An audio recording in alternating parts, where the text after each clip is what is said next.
Hi, everybody. Sorry for getting started late. Can you hear us online? Either come off camera and nod your head or put in the chat that you can hear us.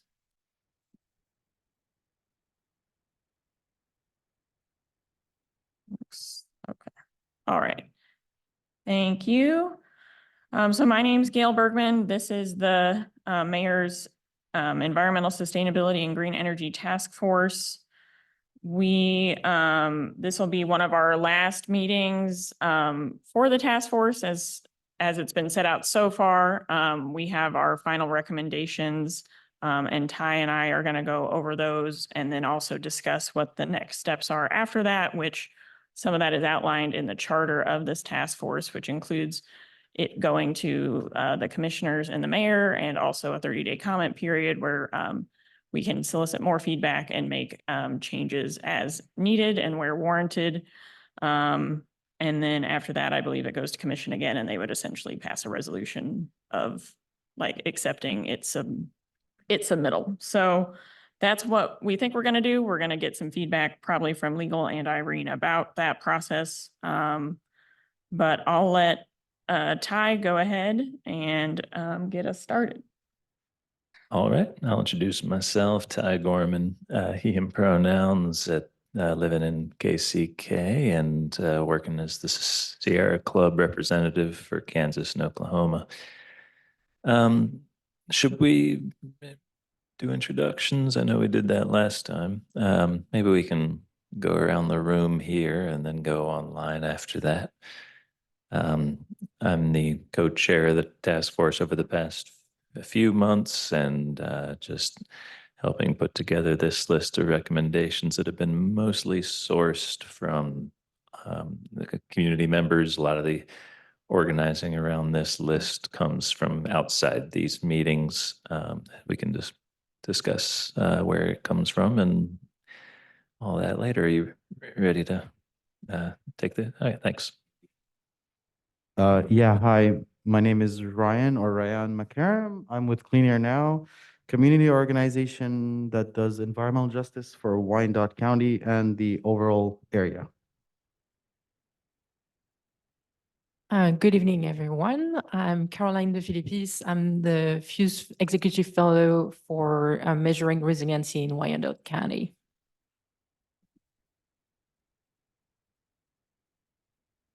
Does it work? Okay. Yeah, hi everyone. My name is Jordan Yurkovich, and I'm primarily the husband of Caroline.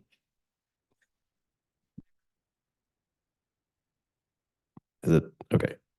Yeah, with a background in sustainable development and public administration. I'm a local government consultant.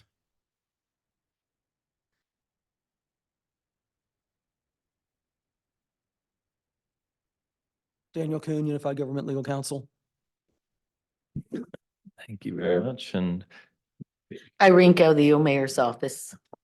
okay, thanks, Irene. I was going to ask if you had a microphone over there, and much appreciation to Irene for pulling this replacement meeting together. Can we go online to maybe Pat?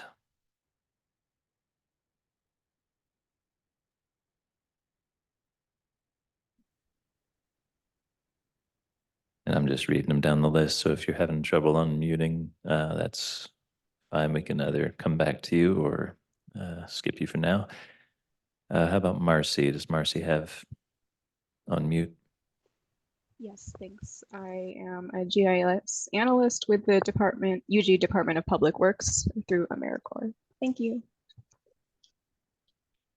Great, thank you. I can't quite see the last name.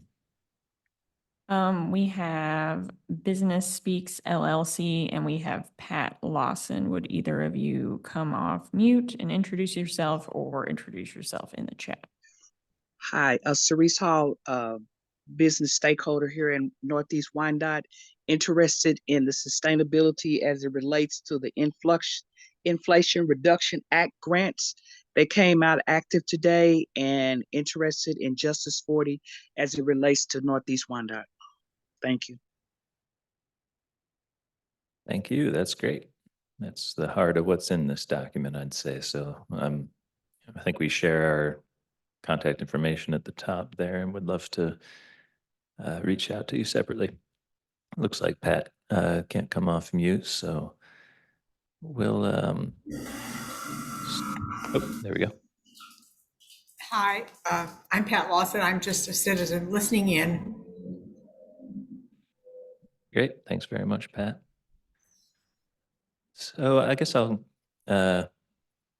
we could start with a description of how this document came about and then run through the major sections.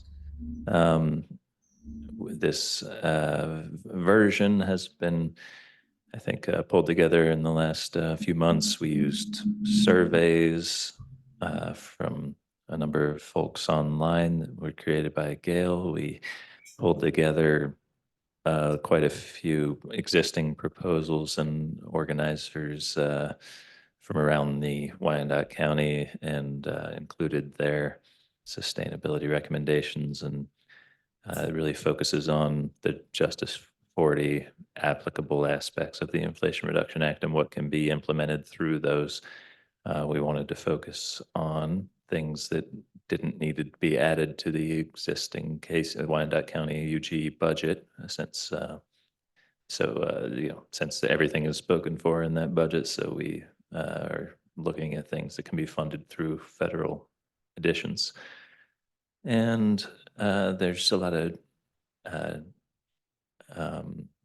short-term and no to low-cost recommendations at the front of this that can be implemented without federal money. That's a good synopsis. Maybe we'll. Yeah, did you talk about the online forum the online form we had that people weren't entering in? Yeah, okay. Yes, just briefly mention that. So I think we had 30 entrants. There's a list a few pages down in this 35-page document that talks about how many comments focused on each subject area. And I think we can get down that far, at least in this quick synopsis, before we vote to move this document basically to the comment period and get it on a 30-day notice so that we can bring it through the mayor's office to the UG in January. I will maybe just turn it over to Gail for a quick synopsis of the short-term no to low cost recommendations. At the top there's kind of a general overview of the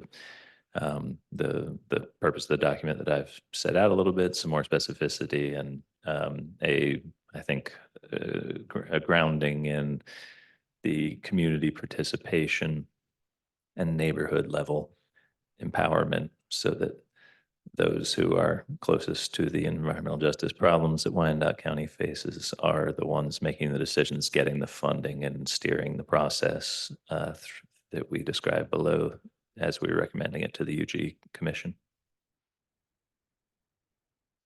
Yeah, I'll go over the short-term, no and low-cost recommendations that we've talked about in some other meetings. So one of them is adopting the most recent building and energy codes as they are updated. The unified government has adopted these in the past, and I believe they adopted one last year or the year before, but they had amendments that basically pull it back to older versions of the energy code, which means buildings aren't required to be as efficient as the most updated versions. So that is one of our recommendations, that the UG adopts clean building and energy code moving forward as they are updated. Another one is zoning reform, which I believe is something that is going to happen in some form with the passage of Plan KCK by the unified government in the last couple weeks.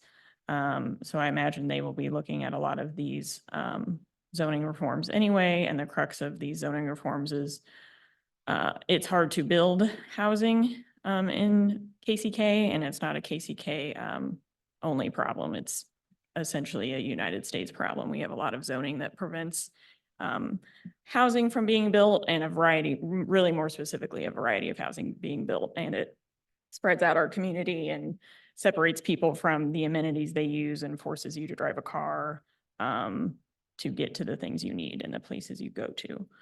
So in addition to that, it will also reduce greenhouse gas emissions in that we are doing less greenfield development, which means we're building in the areas we've already put in infrastructure and put in investments, which will also save us money and will get us into a less car-centric transportation network in KCK as well. So reducing greenhouse gas emissions there.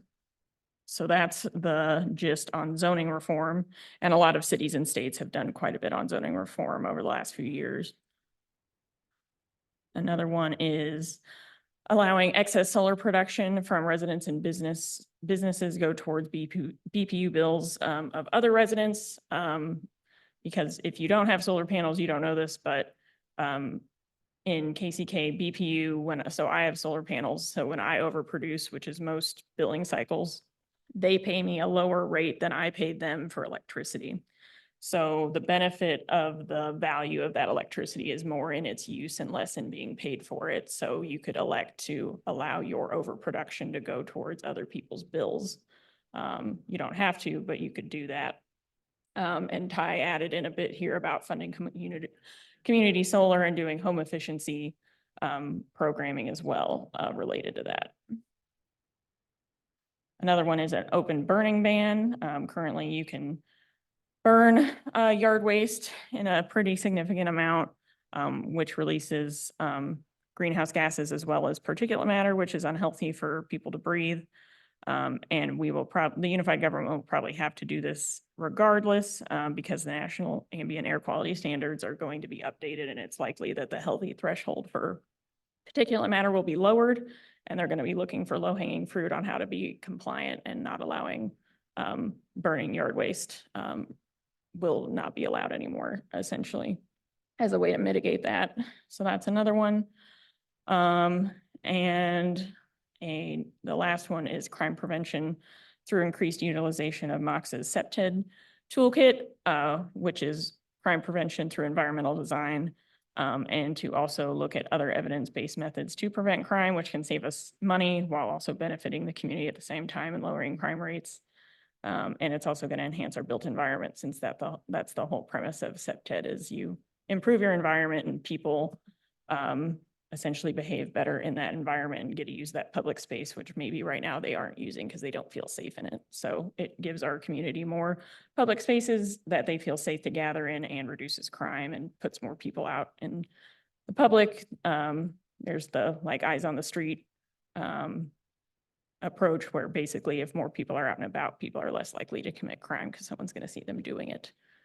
So you can maybe imagine a poorly lit park that has a bunch of graffiti and isn't maintained is not going to attract one, people to use it, and then two, could attract the wrong type of people to use it and commit crimes there. So there's that. And then we have quite a few medium-term, low-cost actions as well. And I'll let Ty talk about those. You could just list them off because they're not as detailed. Sure, I'll list them quickly. Establishing a library of things, making sure native plants are not considered weeds. So a lot of practices and native plant sustainable urban agriculture there, promote plant-based diets. Just so you know, beef and especially uses an incredible amount of resources and has a huge climate impact. Pork is also a significant climate impact, and in Kansas especially, the agribusiness and the freedom that they have to do whatever they want to the natural environment in Kansas has been one of the largest impacts on Kansas as a climate pollution source.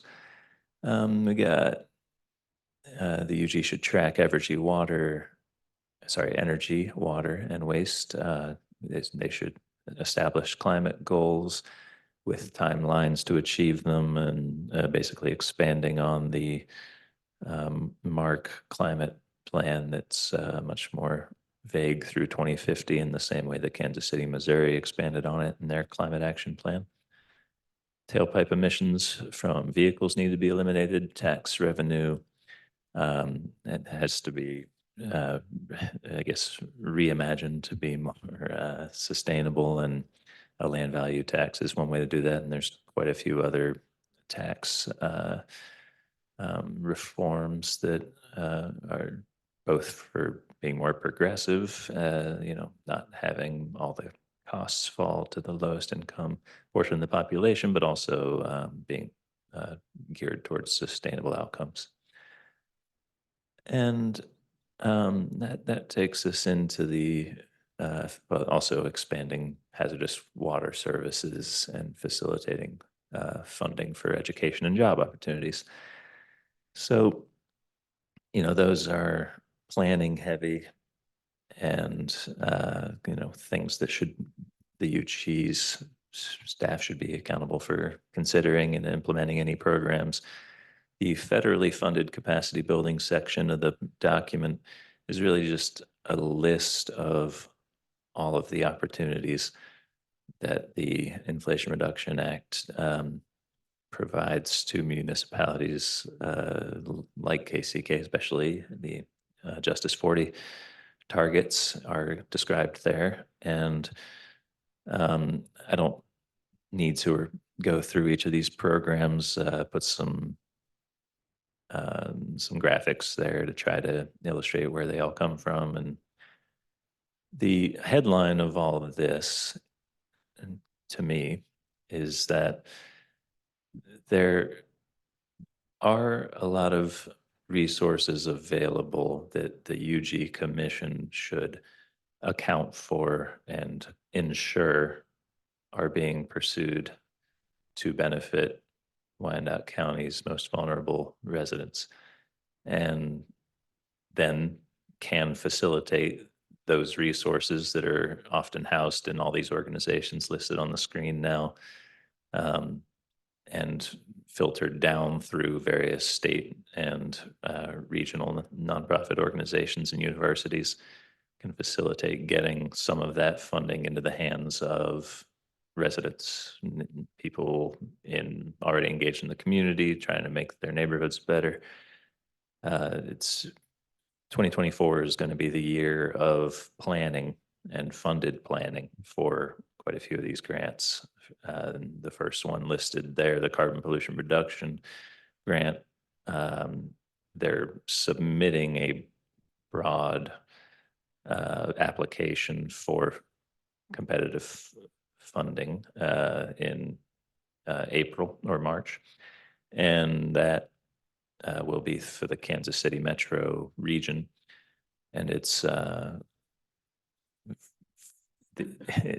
we should receive a decent amount of money over a multi-year period, the first year of which would allow us to create peer learning, peer leadership groups, and facilitate through UG staff and outside of it funded neighborhood planning opportunities where there's actual engagement for each project. A lot of these projects can be centered in clean energy opportunities. Their Inflation Reduction Act reduces the price of and creates opportunities, especially in Justice 40 areas, to have clean energy implementation at 50 to 60 or more % reduction in cost, and to have that cost or the savings immediately taken from the bills of customers through the Solar for All program, through energy efficiency rebates, and there's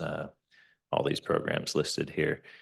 But the main barrier to bringing all these programs together and combining them with existing programs that aren't necessarily on energy or sustainability, like health and childcare and food assistance, and a number of other programs that have trouble getting to the people who need them because of the red tape, is to have this planning piece and this outreach piece. So that's the takeaway for the UG Commission to me, is look at all these opportunities. If we had the time and capacity, accountable through the UG commissioners to go after them and to take advantage of them and to bring them to our neighborhoods. That's my pitch for the whole federal list here. And then after the federal list in this document, we go straight into a number of, I guess, more detailed descriptions. This synopsis of community proposals and demands really brings together everything that was mentioned and is listed as a recommendation in the document. And then after that, there are more detailed text and proposals that a lot of which focus on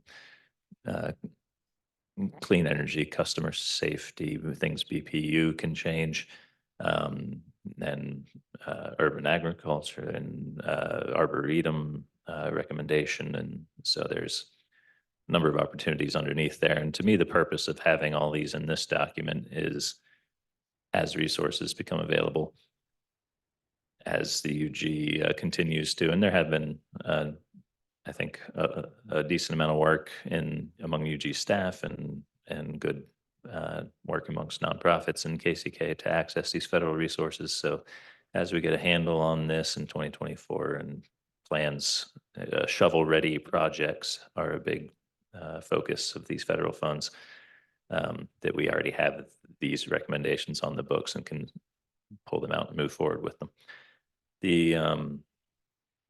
I think it's the next 30 days are an opportunity to expand this list. I want to acknowledge that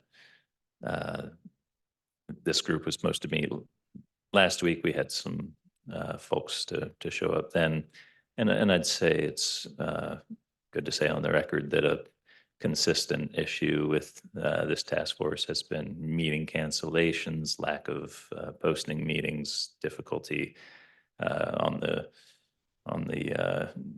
UG side with having a consistency around this group in structure or time frame. I was brought on a few months ago to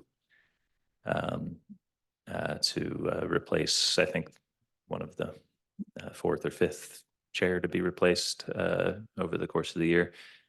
So I think it's just a great opportunity to get all the proposals we can source, and we have links to broader proposals as well that are already in the community, and just try to get a compendium, everything in one place for that we can search through when resources become available. So that's the purpose. If you're watching this recording, or if I'm reaching out to you, I would love to use this 30-day comment period to make sure it's comprehensive.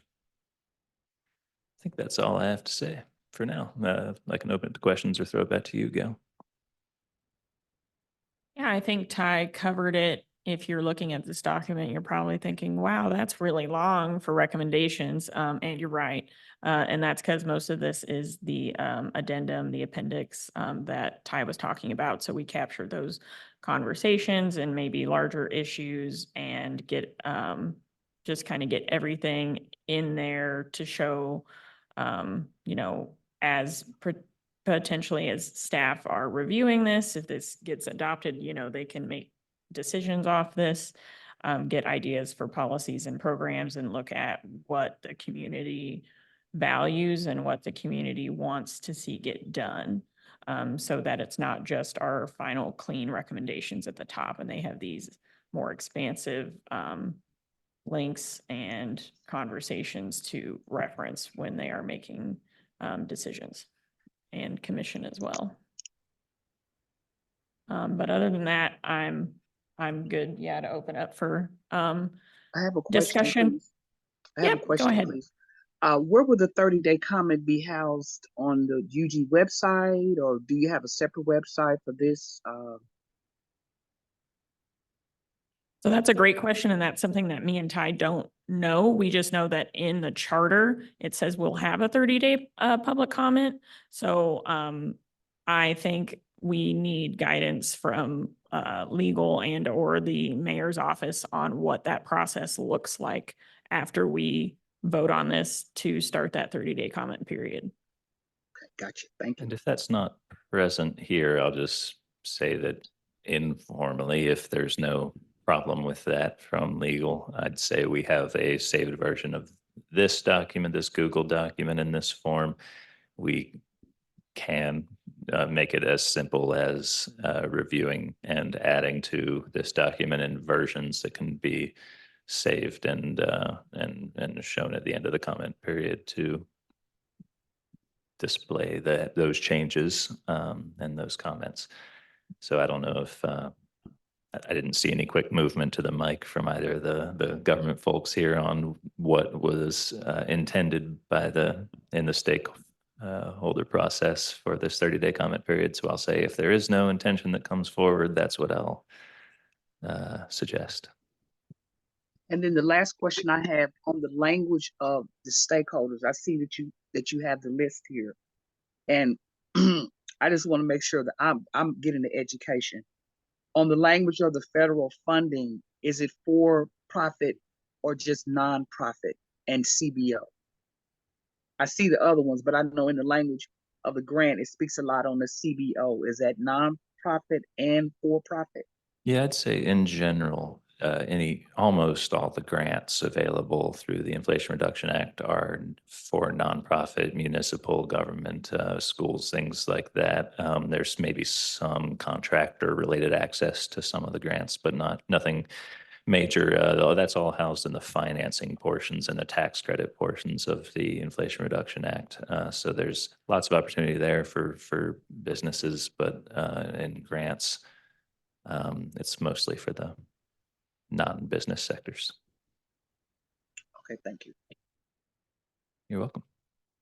And because we're talking about the 3-day comment period, I just pulled up the charter to show like what it outlines, because that's what we're just basing it off of. And I don't think any of the other task forces or committees have gotten to this point. So we would kind of be the first ones attempting this. So hopefully maybe we can be a good example for the other ones. Yeah, I think that, I think about what each of them, how each of them move forward in looking at the role, and I'm finding that it's just so different. So you have one who moved into an immediate recommendation, created their own 501c3 because we don't have an arts council. So we participate at the table, but they're no longer a task force.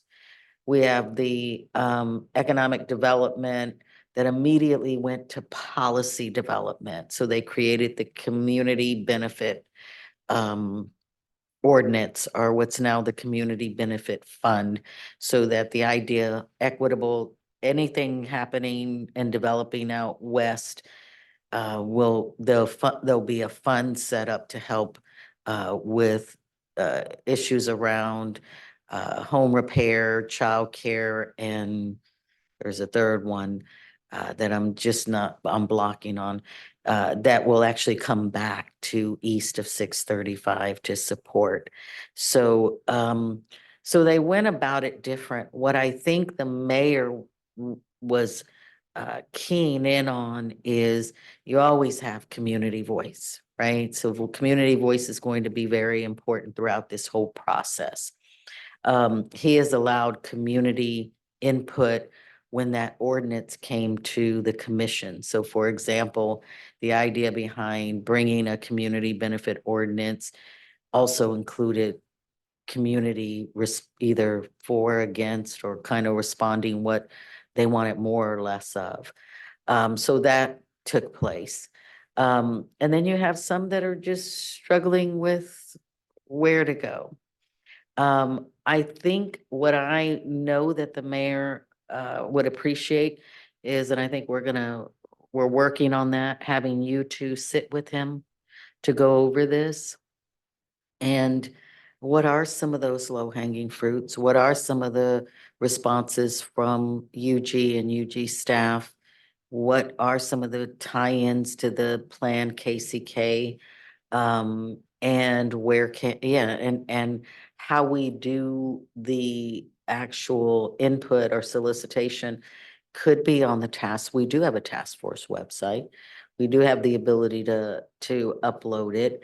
But if you're looking for something specific in an ordinance, that's where we've pulled legal in to help us, kind of go through that process.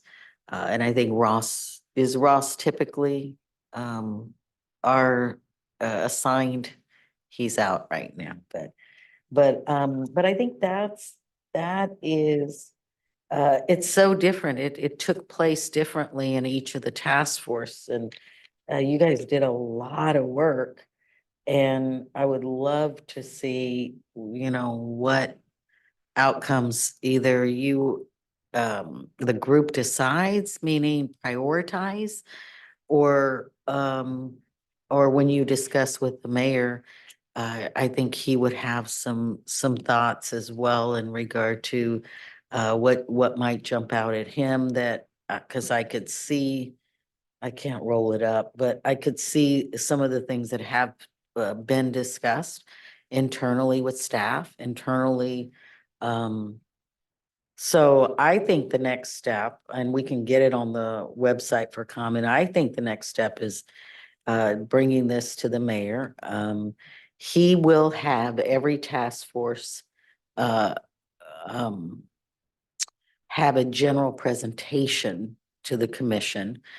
If it goes into a policy or ordinance or something that this group task force, that's a different trail, that's a different kind of avenue.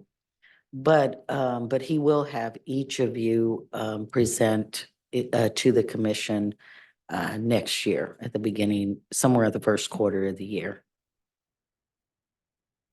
So the beginning of 2024. Yeah, the first quarter. Usually it's on his mayor's agenda. Typically, he won't, more than likely, he would, this isn't something for the commission to approve. It's a presentation for the commission to hear so that when recommendations come or how recommendations come will be through ordinance or policy. But when those come, they would have heard from the task force. Does that make sense with community voice? Yes, and then looking specifically at the charter, it does say that we put it says we submit the recommendations. So what me and Ty will vote on tonight will go to commission and the mayor. And then we also put it on the website for comment. And then I think just logistically, we need to discuss what is the easiest way to capture that public comment.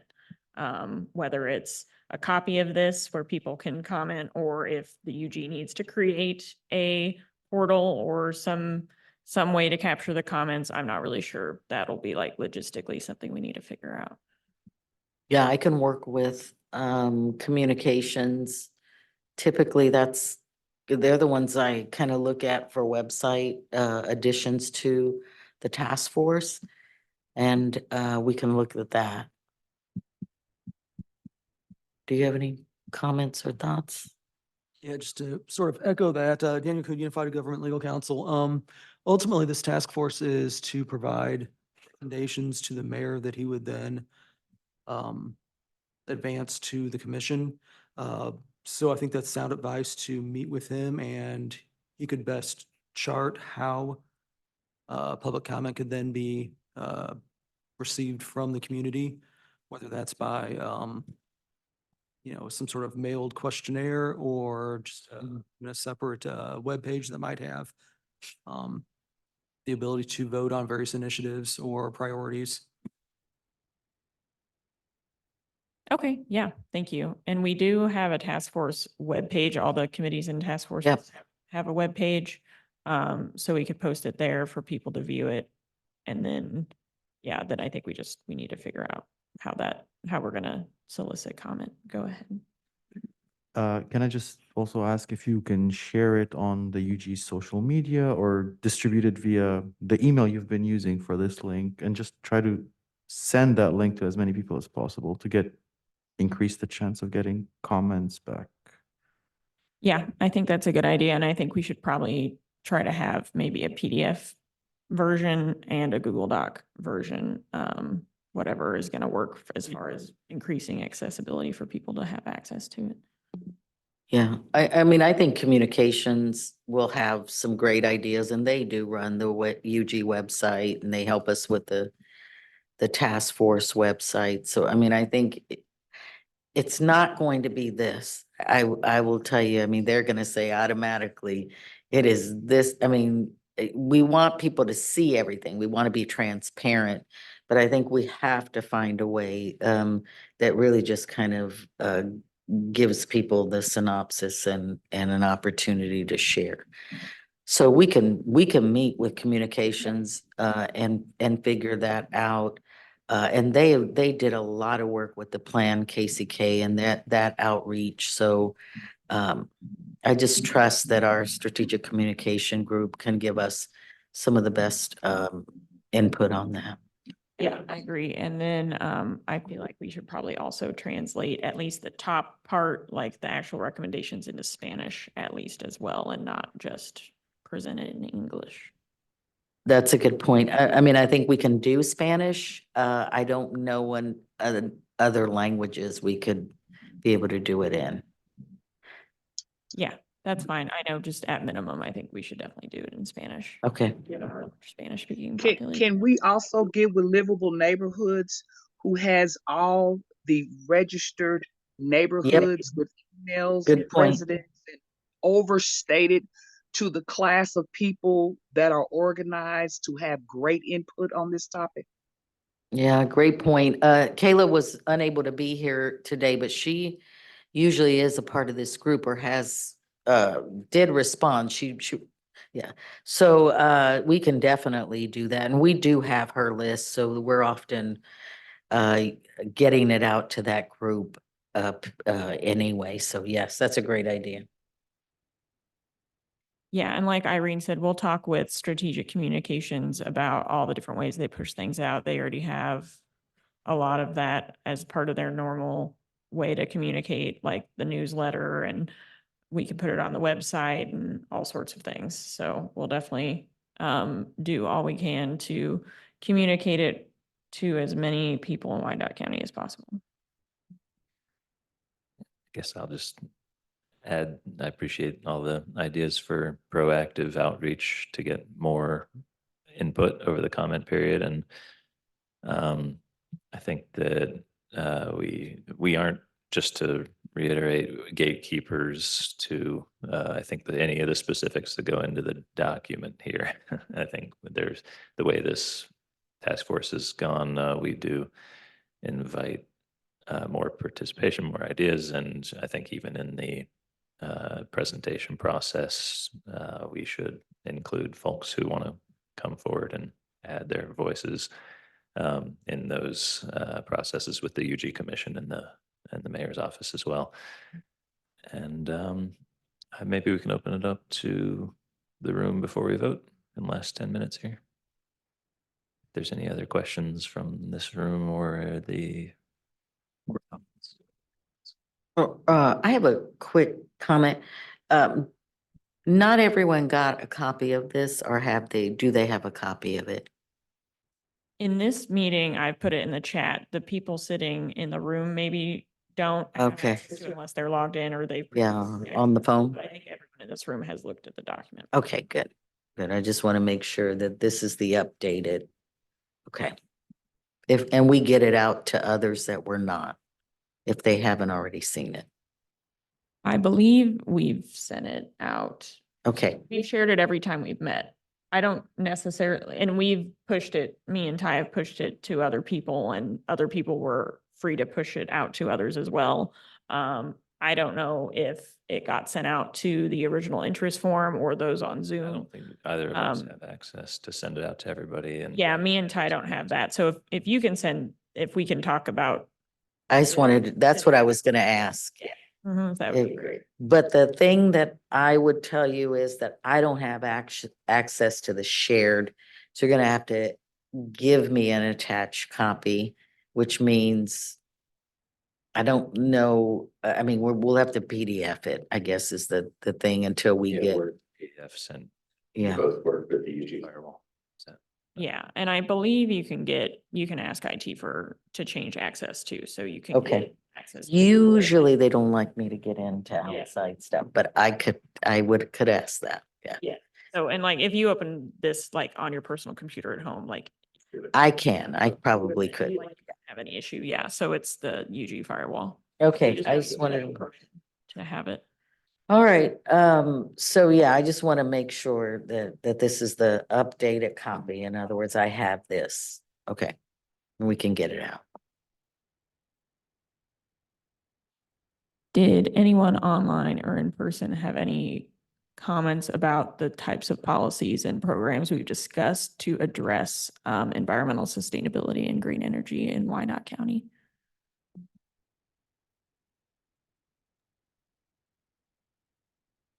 This isn't a comment on the policy itself, except for to say, I think this is a great document with a lot of really good ideas.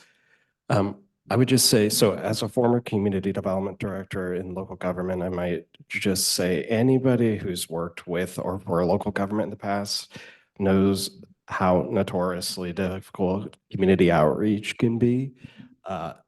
And also how government tends to slow down or shut down around the holidays. So I don't know if you have the discretion to change the 30-day comment period and move it back into January, but based on experience, I think you might get better participation if you wait until after January 1st. Yeah, I don't disagree with that. And if we're being like, if we're gonna follow the charter verbatim, we're kind of past the original time that was set anyway. So I don't see any issue with changing the official public comment to January 1st. We can certainly put it out sooner than that and officially start that clock then. Yeah, so we're already out of the time frame, so I don't see any reason to not postpone that official 30-day comment period while still making it available earlier. So I was gonna say, if you go on the technicality, you can vote on it today, but not until it's published or official. That's when the countdown starts. I don't know. I agree with what he's saying, because I'm getting all these emails bouncing back at me that we're out of office until January or December or something. yeah, and it could be something where we make it available and then we just put on the website, the public comment period is going to run from January 1st through February 1st. Yeah, that's fine. So just let me clarify, because, we do have a new legal counsel. These task force have certain policies that we have to follow, particularly publishing for community input. But we don't have, so when you say charter, it's the task force charter, and I don't want to confuse legal in regard to a unified government charter ordinances that are different when committees are established with commission appointments or commissioner appointments. So really, you set these up. I don't know who made this charter. I presume it was mayor, UG staff, plus whoever the original. Correct. You are correct. And I don't know wanna who say has by- the authority to amend it. Yeah, we are able to do it as a task force. Because we're following what you've established as a group. So if there are changes that need to be made, let's do that at the beginning of January. But you do not follow and this is where the difference between calling it, I understand what a charter is for a task force, but the charter that everyone identifies for the UG here is ordinance based. And it's very tight, and you do have to follow. We are not like that part of the unified government. So we are basically at the whim of making sure that these task force are community driven with a voice, and that you are recommending what would be best for the residents of Wyandotte County, that we can do better, be better. But if it's ordinance driven, then we do have to follow certain policies. Does that make sense? I don't know if I'm confusing people. You tell me, we. I listen to you. Yeah, because I was gonna say, because if you are following it, we're already like June of 2023 has come and gone. But yeah, we can look at this because that's what I'm doing with some of the ones as well. They weren't as tight on dates as I'm noticing for this group. But again, really was established by the original task force members and us, and we can make it as much hours as possible. Is it worthwhile to actually, if maybe schedule the meeting at the same usual time in January and actually address the charter, or should we just like move past it ad hoc and not bother going back and? I was gonna say, you are the task force right Okay. now, so vote and say Yep. 45 days instead of 30 days, part of the vote of what you're gonna do. Just Mhm. Okay. suggest it, second it, vote on it. You got a mayor representative here, so. All right, good to know. Yeah, I'd say my only suggested constraint is getting recommendations of accountability around empowering and going after federal funding and Yeah. after this done with Yeah. the first couple of months of 2024 because of the IRA timelines. Yes. So maybe for now, we could just vote to begin the comment countdown at the next meeting. What do you think? Sure. I think that's fine. Although to be perfectly honest, I didn't know if I'd have to do this again in January. I'm on the Rosedale Development Association Board and they're meeting that Tuesday because of the holiday schedule. So I don't have to be there. We only need one of us. So if we start it, we could vote to, I mean, you and I can change it now and that can just be how we do it moving forward. Sure. This was supposed to be done months ago, okay? Well, You're doing great. I am going to tell you, there are many task force that are struggling. You've done a lot of work and we do appreciate it. And I think, mayor's ready to hear from all of the committees at this point. And I think you've got some steps, meeting with the mayor and getting on a commission. And again, it just doesn't have to be you as co-chairs. I think anyone on the committee is welcome to either or both of those meetings. Yeah, I think we see if anyone else has any comments before we wrap up. Me and Ty vote on the recommendations and then we decide when the comment period is. Okay. Does anyone else have any comments on the recommendations as they exist now? And it's okay if you don't, because if this is your first time interacting with it, because as we've discussed at length, there will be a 30-day comment period. more than that now. All right. More than that. 30 days starting from whenever we decide. All right. So yeah, maybe we can.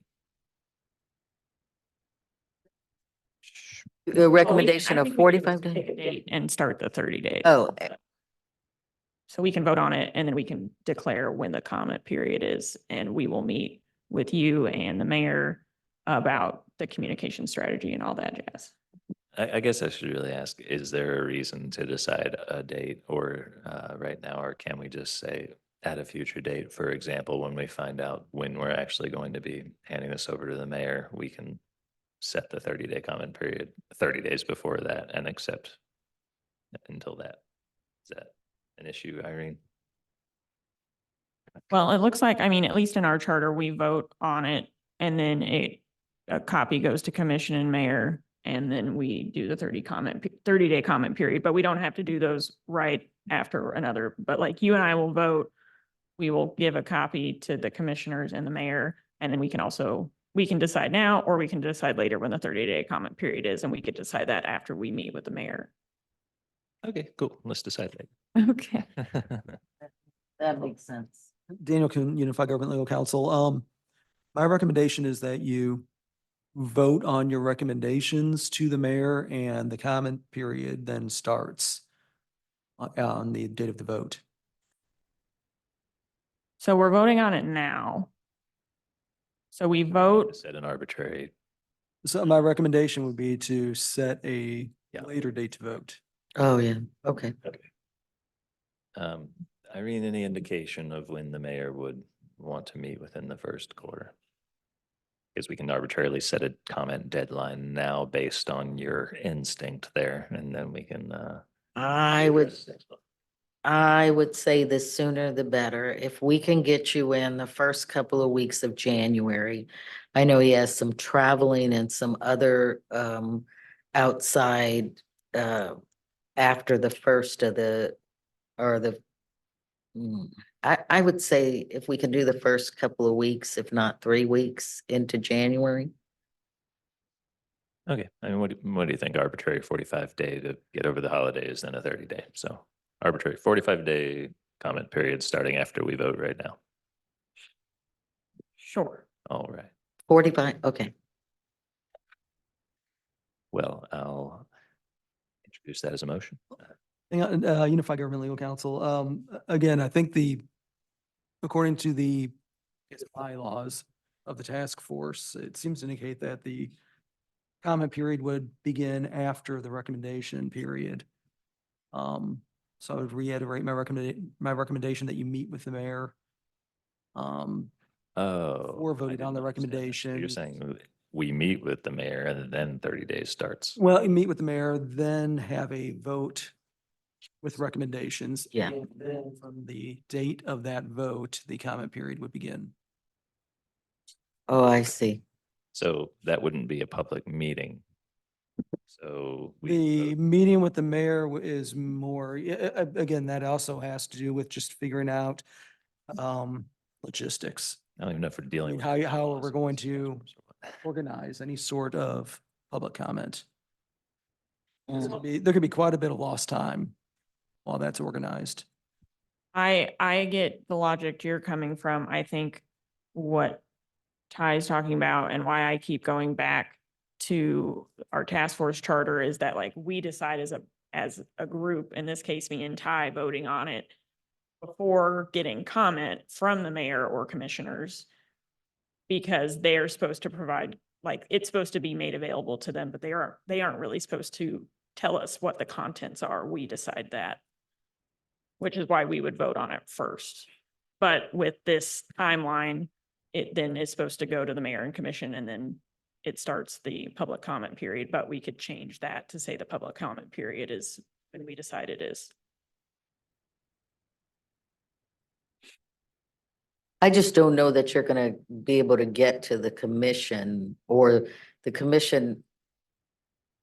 I think you ought to talk to the mayor before it goes to public or commission. Does that make sense? No, it's supposed to. We're just saying like, we're supposed to vote on it before we do anything else. Like, Yeah. we're supposed to vote on it. Then commission and mayor can be made aware of the document that we voted on. Okay, And then it goes to a public comment period. What me and Ty are saying is we don't want conversation with the mayor to affect the document that we've been. Gotcha. Feedback from the community. So am I summarizing your feelings, Ty? well, I mean, you're gonna get feedback regardless, so Understand expect that. but- It's not supposed to be informed Y- by the Yeah, conversation. yeah, not, okay, okay.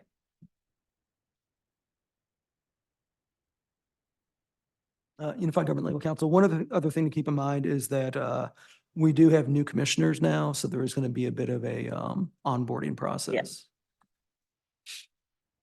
So that is just something to think about in terms of also just future scheduling for presentation to the commission. Yeah, I think that's fine. I think me and Ty can vote to approve this, and then we can decide what the timeline is. And that'll be the earliest the mayor can meet us in January, and then we'll be moving forward from there.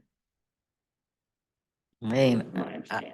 I can try to get you in this month if either one of you have time.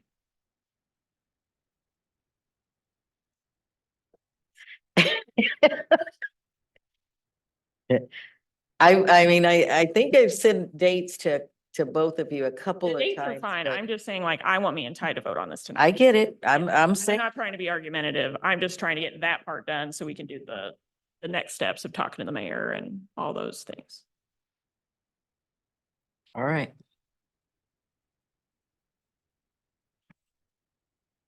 Well, I mean, I'm a little confused about how that jives with what council has said, but if we just go ahead and vote now and everybody's okay with that, go ahead.